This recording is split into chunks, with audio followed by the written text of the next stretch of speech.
ओम शांति। 30 दिसंबर। आज बाबा हम सभी को पहले तो एक गुह्य बात समझा रहे हैं। बच्चे, तुम जब कर्मातीत अवस्था के समीप पहुंचेंगे तो तुम निर्भय हो जाएंगे, स्थिति अचल अडोल हो जाएगी, तुम ईश्वरीय आनंद में रहेंगे, माया के सभी तूफान समाप्त हो जाएंगे। इसलिए तुम्हें अब से ही तीव्र पुरुषार्थ करना है। माया से तुम्हारी युद्ध है। कई बच्चे कहते हैं, बाबा माया को कहो अब जोर से वार न करे। बाबा कहता है, क्यों? माया से युद्ध है। बाबा तो माया को कहेंगे जोर से तूफान लाओ इनको।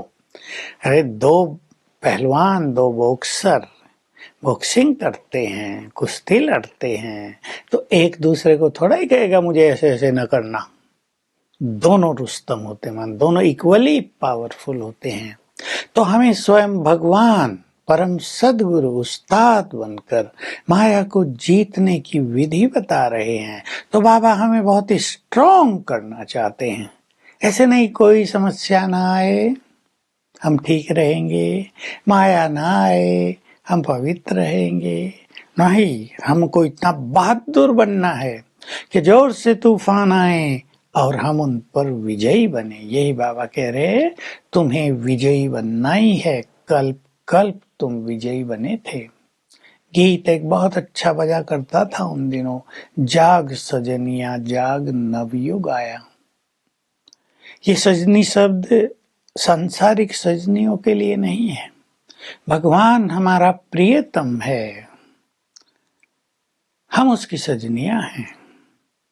वो हमें आकर जगाता है, हे मेरी सजनियों, हे आत्माओं जागो, तुम अंधकार में सोए रह गए हो, अब नवयुग आ रहा है, मैं आ गया हूं नवयुग की स्थापना करने के लिए। तुम्हें ये संदेश सबको देना है कि भगवान आ गया है। भारत को पुनः स्वर्ग बनाने के लिए मैं ब्रह्मा के तन के द्वारा तुम्हें राजयोग सिखा रहा हूं। तुम इस राजयोग की अच्छी तपस्या करके नर से नारायण, नारी से लक्ष्मी बनो। ये भारत स्वर्ग था, अब मैं फिर से इसे स्वर्ग बना रहा हूं, गोल्डन एज में बदल रहा हूं। भारत भी गोल्डन एज था। चक्र में वो सतयुग का समय गोल्डन एज कहलाता है। अब भारत भी आयरन एज माना तमो प्रधान, तो समय भी तमो प्रधान हो गया है। मैं युग को बदल रहा हूं। तुम्हें सबको जाकर ये संदेश देना है।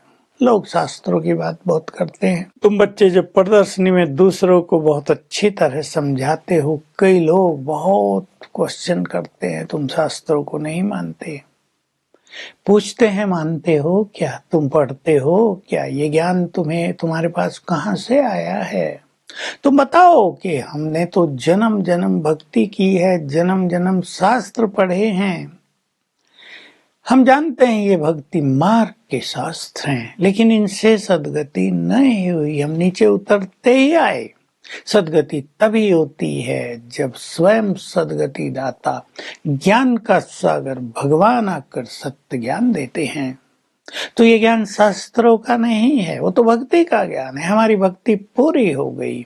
भक्ति ज्ञान वैराग्य।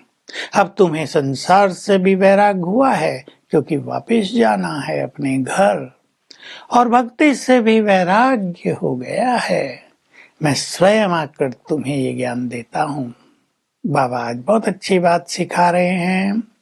उन्हें कहो कि ज्ञान का तो कोई शास्त्र होता ही नहीं।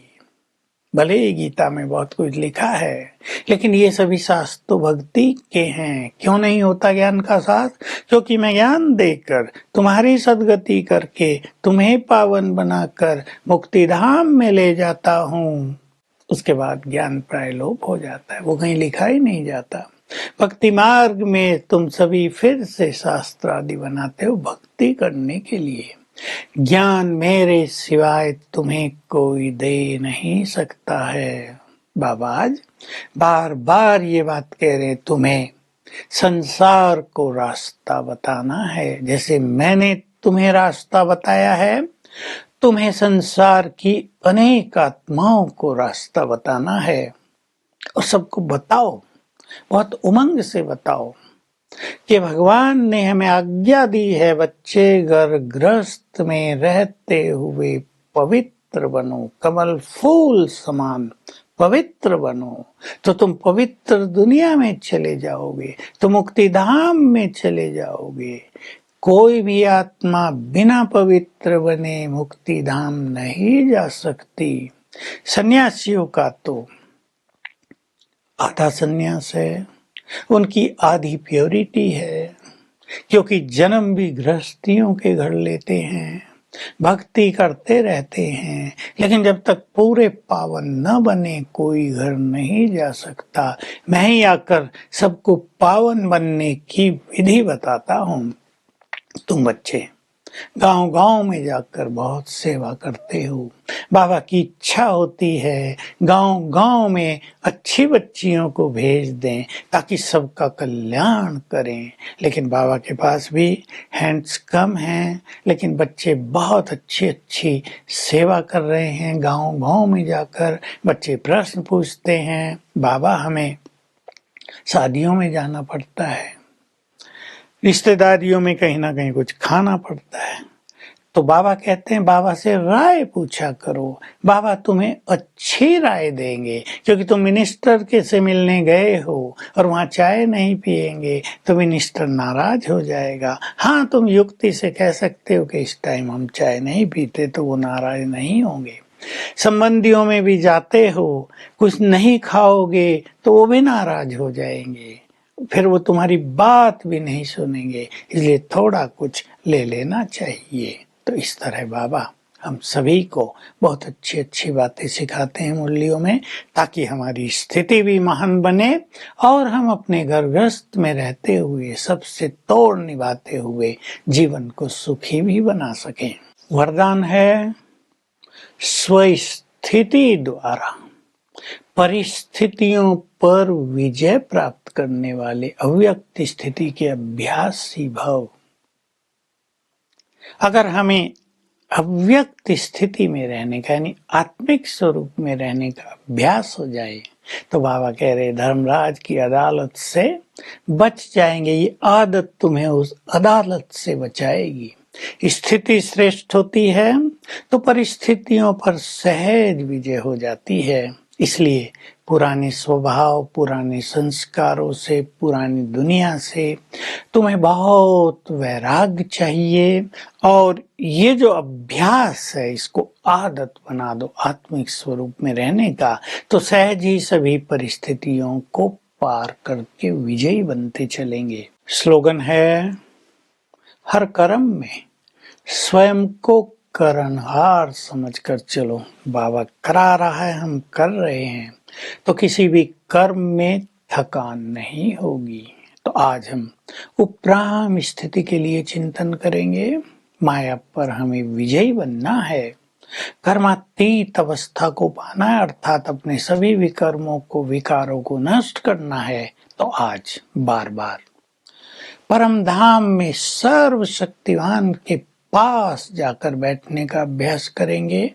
मैं आत्मा निराकार, उड़ के चली गई परम धाम में निराकार सर्वशक्तिवान के पास, उसे शक्तियां ली, वापिस आ गई इस देह में।